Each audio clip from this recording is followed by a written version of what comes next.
Et si la Terre n'était qu'un point de départ, et qu'il était temps de passer au niveau supérieur? On nous a toujours dit qu'il n'y avait pas de planète B, mais si CE n'était pas vrai, avec une technologie avancée et une ambition spatiale, irions-nous d'abord sur Mars ou Vénus? La terraformation de Vénus paraît insensée, mais dans cet épisode de l'infographie, nous verrons pourquoi cela pourrait être l'unique avenir ou espoir de la Terre. Avant de commencer à charger la navette spatiale avec des bagages, examinons de plus près les raisons pour lesquelles Vénus pourrait en réalité être une meilleure candidate à la terraformation que Mars. Croyez-nous, il y en a plus que vous ne pensez. Vénus, similaire en taille à la Terre, possède donc une gravité comparable. La gravité sur Terre atteint en moyenne 32 pieds par seconde carrée, tandis que sur Vénus, elle est légèrement inférieure à 29 pieds par seconde carrée.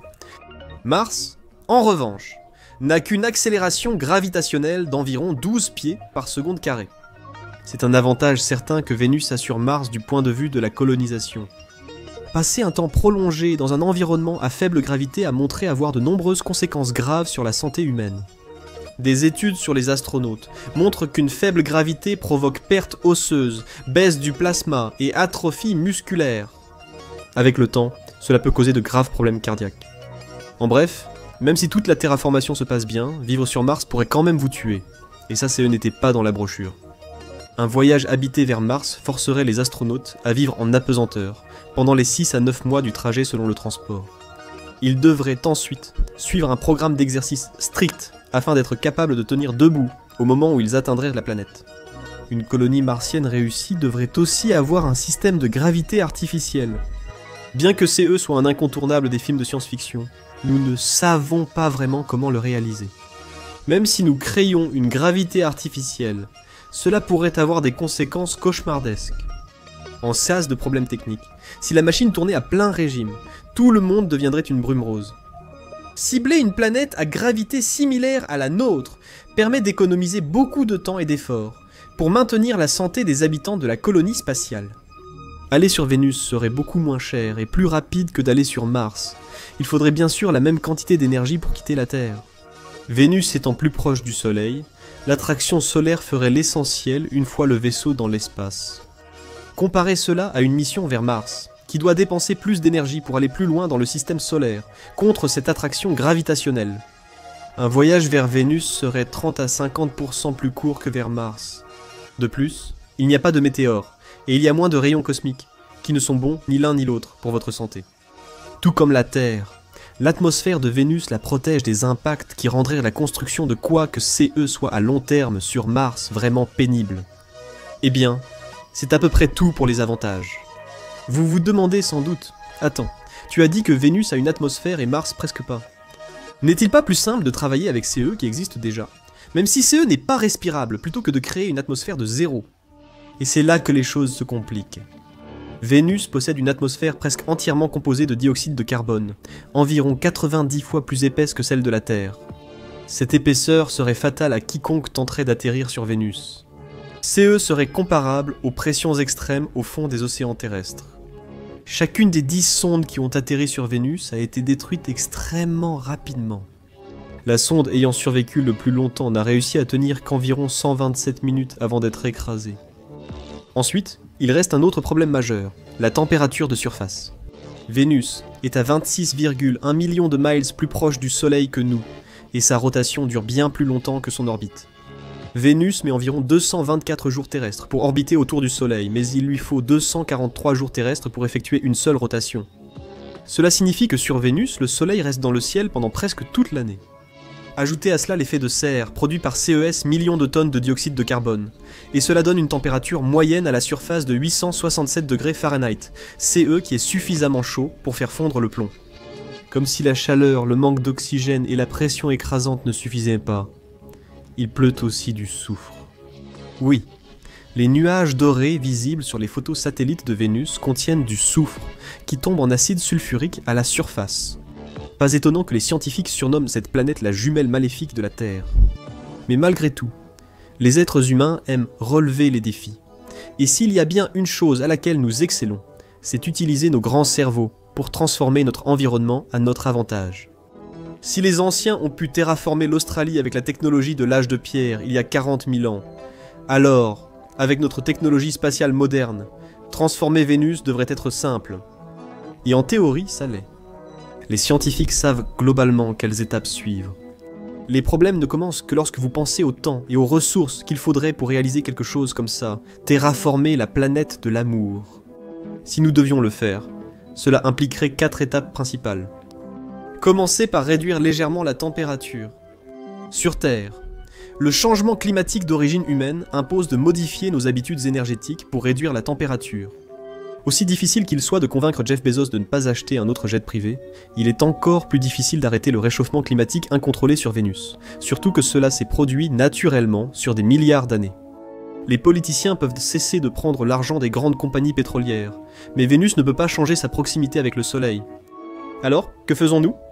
Une option serait de faire sortir Vénus de son orbite d'une manière ou d'une autre. Cela accélérerait sa rotation, raccourcirait la durée d'une journée vénusienne et limiterait la quantité de lumière solaire à laquelle la planète est exposée pendant de longues périodes. Cependant, cela dépasse largement les capacités de notre compréhension scientifique, donc CE n'est certainement pas pratique. De plus, qui sait quelles conséquences graves pourrait avoir la modification des trajectoires orbitales de notre système solaire ? Cela ne vaut probablement pas le risque. Une autre option serait d'utiliser des procédés chimiques pour lier et stocker le dioxyde de carbone. Ceci est à notre portée. La capture du carbone s'est avérée efficace pour réduire les émissions de monoxyde de carbone, de jusqu'à 90% dans certaines centrales électriques, ici sur Terre. La centrale de Boundary Dam en Saskatchewan, Canada, utilise le stockage du carbone depuis 2014. Mais le problème, c'est que même si vous pouvez construire l'infrastructure nécessaire pour filtrer et stocker le monoxyde de carbone de l'atmosphère de Vénus, il faut ensuite, d'une manière ou d'une autre, l'acheminer jusqu'à Vénus. Et à cause de la densité de l'atmosphère, faire atterrir quoi que CE soit sur Vénus serait un véritable cauchemar. Donc, nous ne pourrons probablement pas faire cela non plus. Donc, la façon la plus efficace de refroidir Vénus serait peut-être simplement de la mettre à l'ombre pendant un moment. En utilisant un ensemble de satellites artificiels recouverts de matériaux réfléchissants, nous pourrions littéralement bloquer le Soleil jusqu'à CE que la surface de Vénus gèle. Cela aiderait aussi à résoudre partiellement le problème de l'atmosphère. À mesure que la surface se refroidit, l'air se refroidirait aussi. CE qui ferait que le dioxyde de carbone passerait à l'état liquide et tomberait en pluie sur la surface de la planète. Ainsi, il formerait une couche gelée pouvant être traitée plus tard, CE qui réduirait aussi la pression. Avec tout CE monoxyde de carbone, solidifié, l'azote et le soufre restant ne feraient qu'environ 3 fois la pression de surface terrestre, bien mieux que 90. Cette solution semble simple mais présente un gros inconvénient. Le processus de refroidissement de Vénus de cette manière pourrait prendre des siècles. Après avoir gelé le dioxyde de carbone, il faut trouver comment l'éliminer. Sur Terre, le carbone piégé est stocké sous terre. Mais si toute la surface de la planète en était recouverte, eh bien, CE serait une tâche titanesque de creuser à travers tout cela jusqu'à la roche en dessous. Importer de la Terre depuis Mercure pour recouvrir le monoxyde de carbone, serait possible, mais CE ne serait qu'une solution provisoire. En janvier 2020, des astronomes ont trouvé des preuves que Vénus possède ou a possédé des volcans actifs, comme la Terre. À cette distance, ils ne peuvent dater les éruptions volcaniques que sur les 2 derniers millions d'années. Mais si un volcan entrait en éruption sur Vénus pendant que nous étions en train de geler l'atmosphère, la chaleur ferait rapidement fondre la couche de carbone gelée, libérant le monoxyde de carbone dans l'air et nous ramenant à la case départ. La solution la plus durable au problème du carbone serait peut-être de découper le monoxyde de carbone, de geler en petits morceaux faciles à manipuler, puis de les expulser dans l'espace. Cela pourrait être fait à l'aide d'un propulseur de masse fixe, une technologie théorique également appelée canon spatial. Un propulseur de masse est essentiellement un canon rempli de rangées successives d'électroaimants qui peuvent être utilisés pour accélérer une charge utile magnétisée. Les propulseurs de masse fixe sont une méthode théorique de voyage spatial depuis l'époque victorienne, lorsque Jules Verne a écrit « De la Terre à la Lune ». En réalité, CES Machine serait très inefficace pour transporter des personnes de la Terre à la Lune. En théorie, elle servirait en bien à projeter de petits objets dans l'espace. Avec quelques propulseurs à masse fixe, nous pourrions catapulter le monoxyde de carbone, gelé, en utilisant une fraction de l'énergie qu'un lancement de fusée nécessiterait. Le monoxyde de carbone, gelé, une fois éjecté, pourrait être stocké et utilisé plus tard comme carburant. Utiliser du monoxyde de carbone, recyclé comme carburant n'est pas aussi impressionnant qu'on pourrait le penser. Nous développons déjà cela pour utiliser l'excès de monoxyde de carbone, 2 sur notre planète. En 2024, des chercheurs de l'université du Queensland, en Australie, ont construit un générateur qui utilise un gel chimique pour séparer les molécules de dioxyde de carbone en ions produisant une charge électrique. Qui sait combien de siècles il faudrait pour geler entièrement l'atmosphère de Vénus? Nous pourrions créer des générateurs au monoxyde de carbone, 2 à grande échelle, pour transformer CE carbone en carburant pour la colonisation spatiale. D'accord. Maintenant, nous nous sommes débarrassés du monoxyde de carbone, 2. La planète Vénus reste glaciale et l'air irrespirable. Nous devons réintroduire oxygène et chaleur. Mais pour réchauffer Vénus, retirer les pare-soleils ne suffisait pas. La lumière solaire la rendrait vite invivable. Mais cette fois, pour une autre raison. Les pare-soleils réfléchissants doivent être placés pour interrompre la rotation extrême de Vénus, créant un cycle jour-nuit similaire à celui de la Terre. Si nous réussissions, la température de surface baisserait à des niveaux supportables, et Vénus pourrait, pour la première fois, contenir de l'eau liquide. La provenance de notre eau reste incertaine. Des scientifiques estiment qu'il pourrait y avoir de l'eau souterraine sur Vénus, mais plus d'études sont nécessaires pour confirmer cela. Pour l'instant, l'option la plus réaliste serait de récolter de la glace provenant des comètes, des astéroïdes, des anneaux de Saturne ou des lunes glacées comme Europe. Une telle entreprise prendrait sans doute des décennies, mais reste réalisable avec la technologie actuelle. Quand la planète aurait assez d'eau liquide, il ne resterait plus qu'à surmonter la dernière étape de la terraformation de Vénus. Oxygène. Sur une longue période, cette étape nécessiterait le moins d'intervention. Selon nos connaissances sur l'origine de la vie sur Terre, la méthode la plus simple pour générer de l'oxygène sur une planète stérile serait d'y introduire des cyanobactéries, des micro-organismes produisant de l'énergie par photosynthèse. Ces bactéries, présentes presque partout, seraient les premières formes de vie apparues sur Terre. Nous pouvons remercier ces petites créatures pour notre atmosphère riche en oxygène, ainsi que pour les nutriments présents dans notre sol. Elles peuvent métaboliser l'azote en ammonium, nitrate et nitrite, des éléments essentiels pour la vie complexe. Dès lors, les événements suivraient le même cours que sur Terre il y a des milliards d'années, rendant Vénus apte à accueillir la vie. Il ne nous aura fallu que des centaines d'années, et probablement des milliers de milliards de dollars qui auraient sans doute été mieux dépensés pour littéralement n'importe quoi d'autre. Comme vous pouvez le voir, terraformer Vénus est un peu une tâche insensée. Sans même évoquer les éventuels enjeux éthiques ou écologiques de ces projets. Vous vous demandez peut-être pourquoi coloniser une autre planète pose des questions éthiques. Il existe de nombreuses preuves suggérant qu'il pourrait déjà y avoir de la vie là-bas. Sur des photographies en ultraviolet de Vénus, les scientifiques ont remarqué des lignes sombres dans les nuages qui n'ont aucune explication connue. En 1963, Carl Sagan a suggéré que ces lignes pourraient être une colonie de micro-organismes absorbant le rayonnement ultraviolet pour obtenir de l'énergie. En 2024, après de multiples études des relevés effectués lors des missions de survol de Vénus, il a été confirmé que la phosphine était présente dans l'atmosphère de Vénus. La phosphine étant un composé dont on ne connaît aucune origine abiotique. Une étude récente du Massachusetts Institute of Technology sur la stabilité des acides aminés dans divers liquides a révélé que l'acide sulfurique est étonnamment bien plus hospitalier qu'on ne pourrait le penser. Cela a d'énormes implications quant à la possibilité de vie sur Vénus, car cela implique que d'autres liquides pourraient soutenir la vie de la même manière que nous pensions autrefois que seule l'eau liquide le pouvait. Bien que rien ne survive à la surface de la planète, les couches supérieures de l'atmosphère sont sans doute bien plus fraîches. Comme la densité de l'atmosphère est proche de celle des océans terrestres, certaines formes de vie unicellulaires consommant du soufre pourraient nager dans les nuages. On ne pourra ni prouver ni réfuter cette théorie avant la mission Venus Lifefinder, prévue en 2026, et son retour avec des échantillons d'air vénusien. On soupçonne aussi depuis longtemps qu'Europa, lune glacée de Jupiter, pourrait abriter une vie complexe sous sa surface. Europa est un peu plus petite que la lune de la Terre, et elle a été recouverte d'une épaisse couche de glace. Puisque les scientifiques malades ont observé la formation de fissures et de taches sombres dans cette glace, il est généralement admis qu'il existe un océan liquide sous la surface. Cet océan, chauffé par sources géothermiques et friction des marées, contient 2 fois plus d'eau que ceux de la Terre. Cela en fait donc un choix évident pour la recherche de vie extraterrestre. En 2023, le télescope James Webb a détecté du dioxyde de carbone provenant de fissures dans la glace, suggérant que l'océan d'Europe pourrait abriter des formes de vie simples comme des vers tubicoles ou des algues. Mais comme pour Vénus, on ne saura rien tant qu'une sonde n'aura pas recueilli d'échantillons.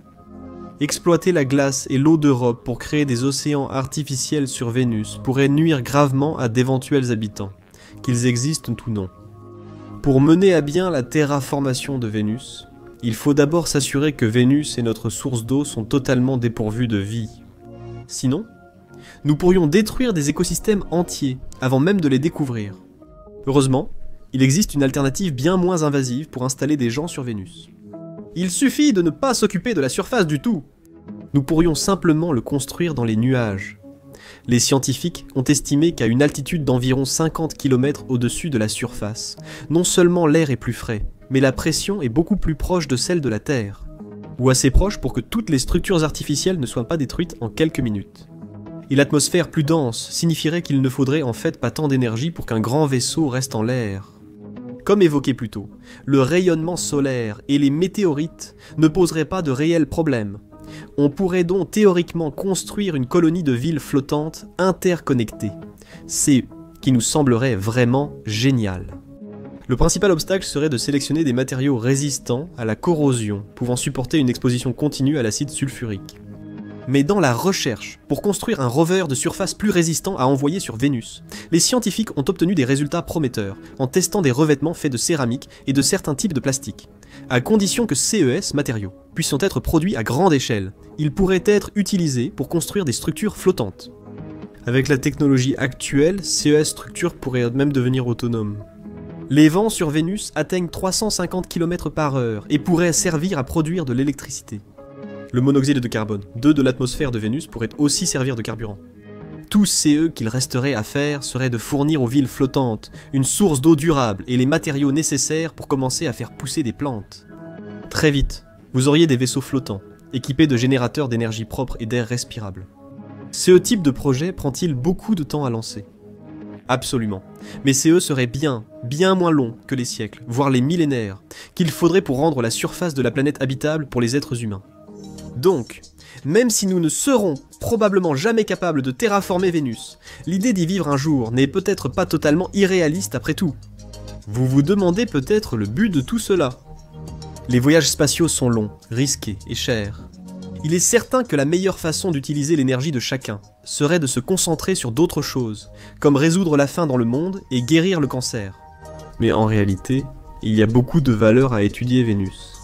En essayant de comprendre comment la vie pourrait éventuellement exister là-bas, nous apprenons beaucoup sur la façon dont la vie a évolué sur Terre. Plus important encore, nous apprenons des éléments utiles pour lutter contre le changement climatique. Vénus illustre bien que la Terre pourrait devenir dans quelques siècles sans action rapide. Nous ne voulons pas finir comme Vénus. Les recherches pour rendre Vénus habitable pourraient aussi nous aider à éliminer le monoxyde de carbone, de notre atmosphère. La recherche sur la colonisation de Vénus est vraiment une situation gagnant-gagnant pour tout le monde. Même sans atteindre Vénus, nous progresserons beaucoup dans la capture du carbone et les énergies renouvelables. Et si un jour, dans un avenir lointain, nous transformons Vénus en un paradis tropical, eh bien, nous aurons alors 2 planètes habitables. Donc au final, peut-être que Vénus n'est pas notre sœur jumelle maléfique après tout. Peut-être qu'elle est simplement incomprise. Si Vénus est irréparable, les planètes rouges sont-elles vraiment notre meilleure option? Regardez la véritable problématique de vivre sur Mars pour découvrir pourquoi s'y installer pourrait être plus difficile que vous ne le pensez. Ou cliquez plutôt sur cette vidéo.